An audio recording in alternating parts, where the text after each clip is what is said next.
Every time you react emotionally, you hand control of your life to someone else. Every outburst of anger, every display of hurt feelings, every moment you let your emotions dictate your decisions, you are broadcasting your weaknesses to a world that will exploit them without mercy. In the arena of real power, emotion is not authentic. It is not human. It is not a healthy expression. It is a leash that others use to drag you wherever they want you to go. Think about the last time someone made you angry. You reacted. You defended yourself. You let them see they got to you. At that moment, you didn't stand up for yourself. You proved you could be controlled. You gave them the remote control to your nervous system and wondered why your life feels like chaos. Why do you react the way you do? Have you ever stopped to question it? When someone insults you, why does your heart rate spike? When someone disrespects you, why do you feel compelled to respond immediately? When something doesn't go your way, why does frustration flood your body and cloud your judgment? You've been socialized to believe that emotional reactions are natural and unavoidable. You've been told that suppressing emotions is unhealthy. This is a convenient lie told by people who benefit from your emotional instability.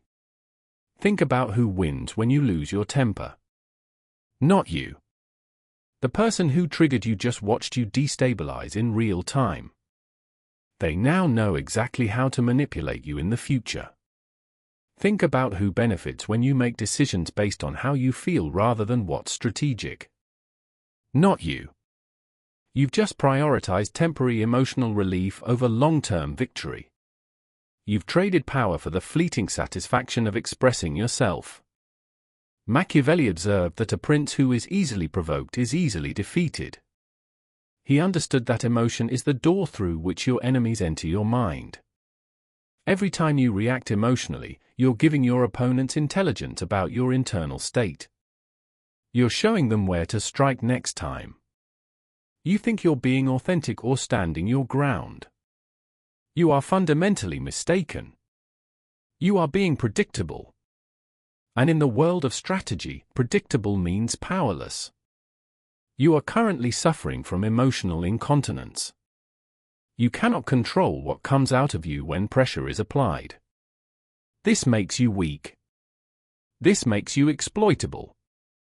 This makes you a tool in someone else's strategy.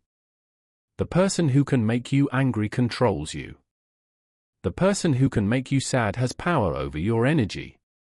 The person who can make you anxious has hijacked your decision-making ability. You have been walking through life with all your buttons exposed, wondering why people keep pressing them. Today we are dismantling emotional slavery and replacing it with the Machiavellian cold logic system. This is the framework that separates those who feel their way through life from those who think their way to dominance. Most of you will reject this immediately. You'll say emotions make us human, that feeling deeply is a strength, that shutting down emotionally is toxic. Your attachment to your feelings is exactly what keeps you trapped in mediocrity. If you want to stay emotionally available to a world that uses your feelings against you, leave now. If you want permission to keep reacting, keep getting triggered, keep letting your emotions run your life, this message isn't for you.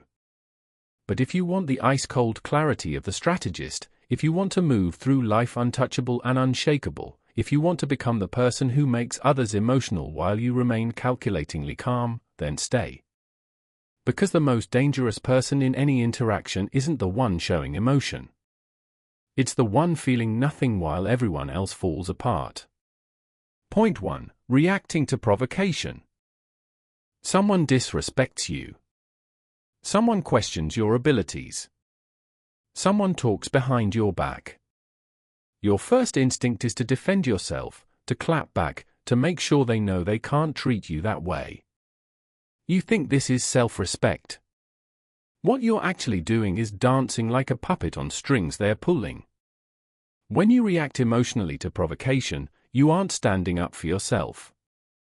You are confirming that you can be manipulated. You are showing everyone watching that your composure is fragile and your control is conditional. You've noticed it, haven't you? The people who get under your skin always seem to know exactly what to say. That's not coincidence. That's pattern recognition. They've learned your emotional triggers because you keep displaying them. Every time you snap back at criticism, every time you get defensive when questioned, every time you let someone see they've hurt you, you are training them to hurt you more effectively next time. You think you're setting boundaries. You are actually drawing a map to your weak points. Your emotional reactions are a tutorial on how to destroy you. The moment you lose your cool, you lose the interaction.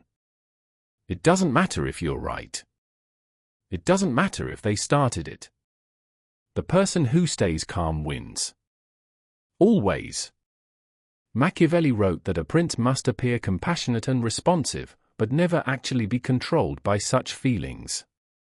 He understood that emotion is theater, not truth. The strategic move when someone tries to provoke you is complete non-reaction. Not the kind where you're visibly holding back. Not the kind where everyone can see you're seething inside. True non-reaction. They insult you. You smile slightly. You nod. You say something neutral. You give them absolutely nothing to work with. This breaks their entire strategy. They came to push your buttons.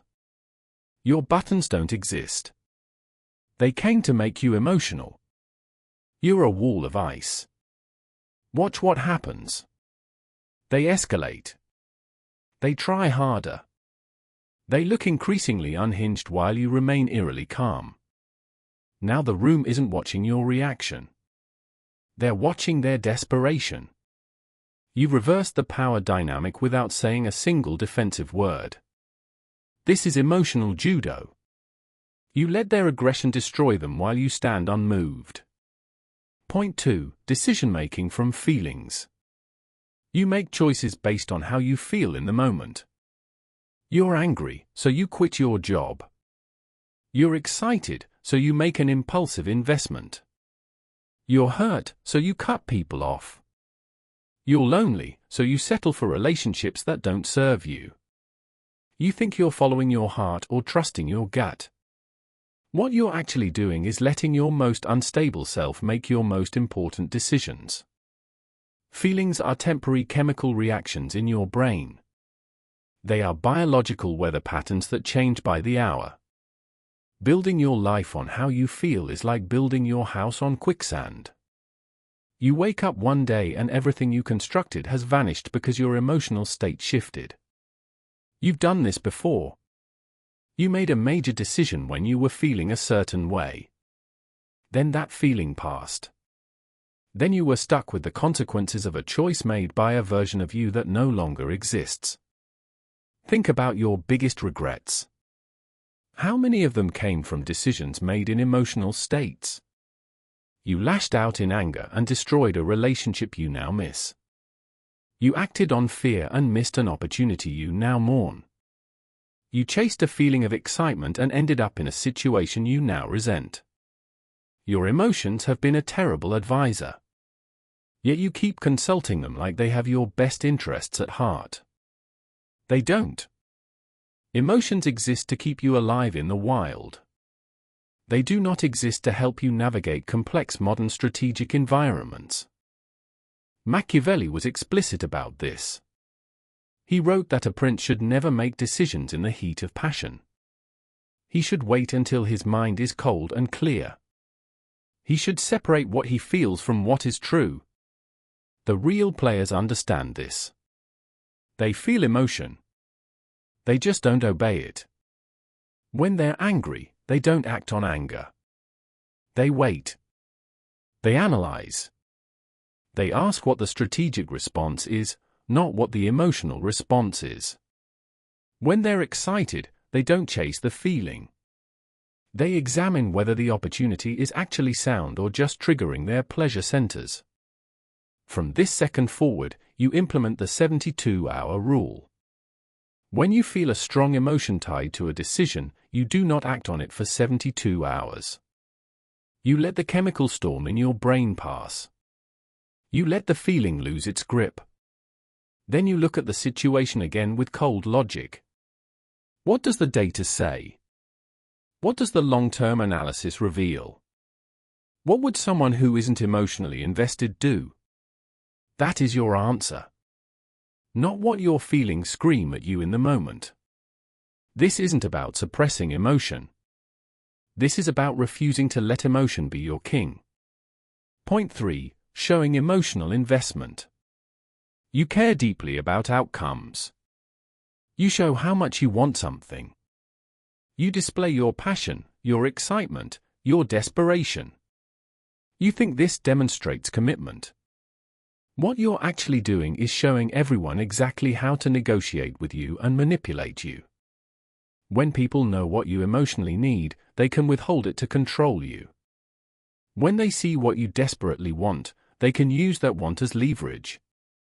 When they understand what threatens your peace, they can deploy that threat whenever they need you to be compliant.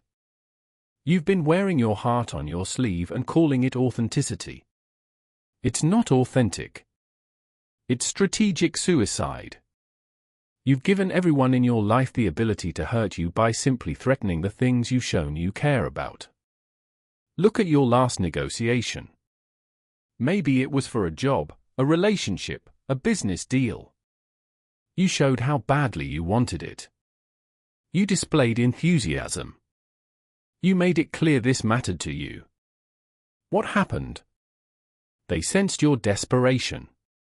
They adjusted their terms. They made you work harder for less. They knew you'd say yes because you'd already shown them you were emotionally invested. You negotiated from weakness disguised as passion. The person who cares less wins. Always. This is the law of least interest. In any interaction, the person with less emotional investment has more power. They can walk away. They have options. They are not attached to one specific outcome. This makes them dangerous. This makes them respected. This makes them the one who sets the terms. You've been doing the opposite. You've been showing maximum investment and wondering why you keep getting minimum respect. Machiavelli understood that a prince must never appear too eager for anything. The moment you show you need something, you lose the ability to get it on favorable terms. The strategic alternative is cultivated indifference. You want the job? You act like you have 3 other offers. Do you want a relationship? You act like you're perfectly fine alone. You want the deal? You act like you can take it or leave it. This isn't lying. This is refusing to show your hand before the cards are dealt. Watch what happens when you stop displaying emotional investment. Suddenly people try harder to win your approval. Suddenly they offer better terms. Suddenly they respect your boundaries because they're not sure if you'll stay or leave. You've created uncertainty. And uncertainty is respect. When people don't know how much you care, they can't use your caring against you. When they can't predict your emotional state, they can't manipulate it. You become a closed system. Unreadable. Unbreakable. Untouchable. But now we need to talk about the deeper trap you're in. You think the problem is just that you show too much emotion. The real problem is that you've been programmed to believe emotion equals truth. You feel something, therefore it must be valid. You feel hurt, therefore you were wronged. You feel angry, therefore someone deserves your wrath. You feel anxious, therefore there must be real danger. This is the fundamental lie destroying your mental dominance. Your emotions are not true. They are interpretations. They are stories your brain tells based on incomplete information and biological programming designed for a world that no longer exists. You feel rejected because your social survival instincts think being excluded from the tribe means death. You feel rage because your fight response thinks every disagreement is a mortal threat. You feel anxiety because your brain interprets uncertainty as danger. None of these feelings reflect reality. They reflect your nervous system's outdated interpretation of reality. This is where you're losing everything. You've outsourced your understanding of truth to your emotions. If it feels true, you believe it's true. This makes it easy to deceive. It makes you easy to control. All someone has to do is trigger the right feeling and you'll believe whatever narrative comes with it. Make you angry and you'll believe you're under attack. Make you afraid and you'll believe you need protection. Make you insecure and you'll believe you need validation. Your emotions are a control panel and everyone around you is learning which buttons to push. The real players understand that feelings are data, not directions.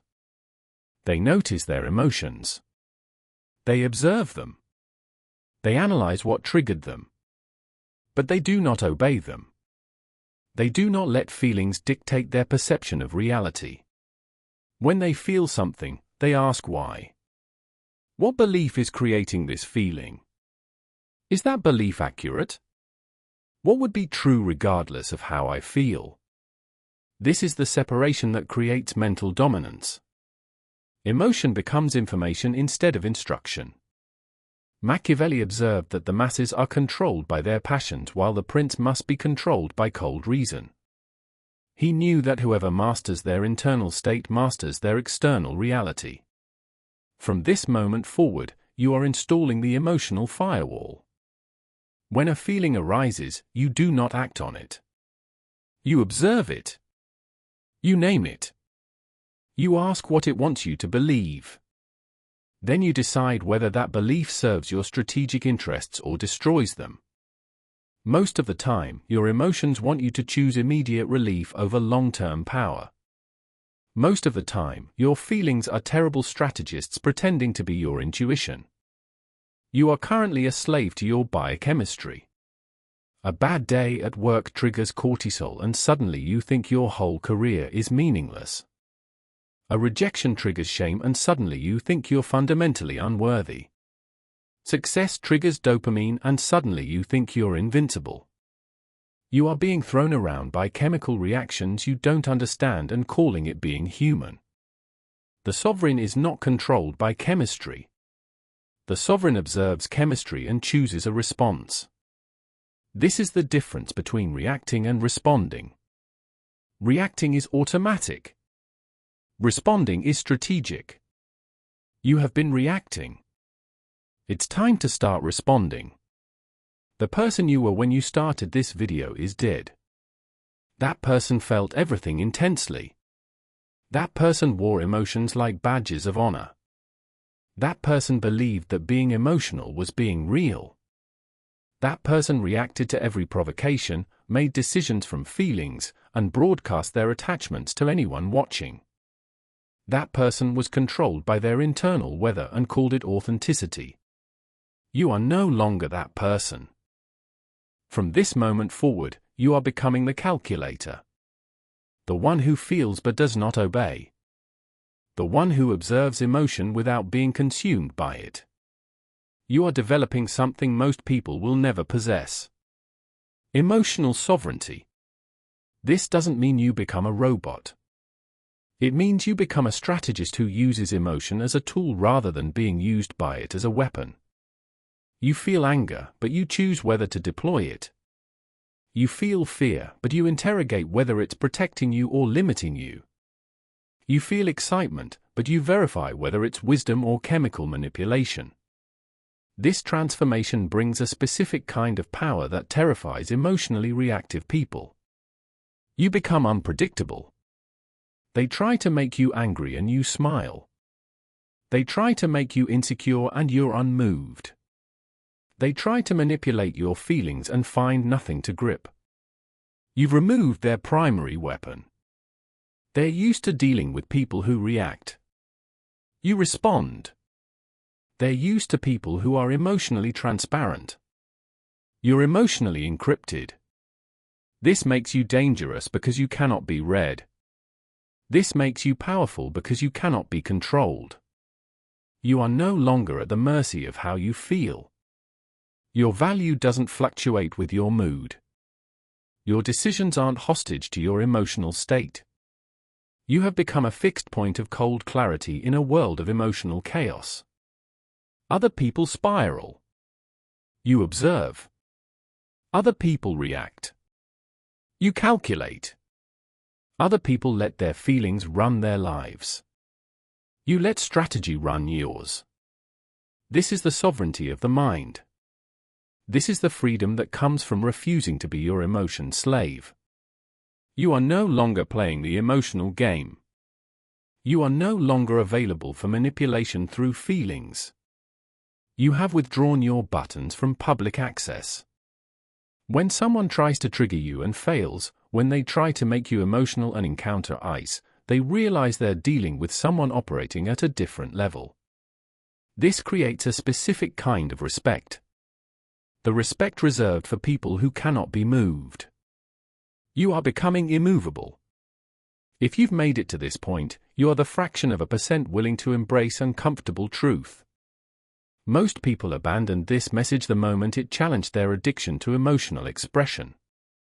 They went back to feeling everything, reacting to everything, being controlled by everything. They chose the comfort of emotional slavery over the power of mental dominance. But you stayed. You have the rare combination of awareness and discipline that separates masters from victims. This video only scratched the surface of emotional mastery. The full system goes much deeper into how to weaponize detachment, how to create calculated responses that destroy opponents while you remain calm, and how to build a mind that cannot be penetrated by manipulation. If you're ready to become emotionally untouchable, if you're ready to move through life with ice-cold strategic clarity, then you need to join the inner circle where we dismantle human psychology and rebuild it for dominance. This isn't therapy. This is tactical mental warfare. Like this video right now if you're ready to stop being controlled by your feelings.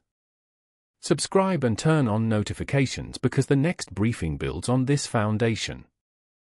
Miss it and you'll stay emotionally reactive while others ascend to cold-blooded strategic superiority. The people around you are going to notice something different about you. They're going to try harder to get reactions. They're going to test whether you're really changed or just pretending. Give them nothing. Let them wonder. Let them realize too late that you're no longer playing their game.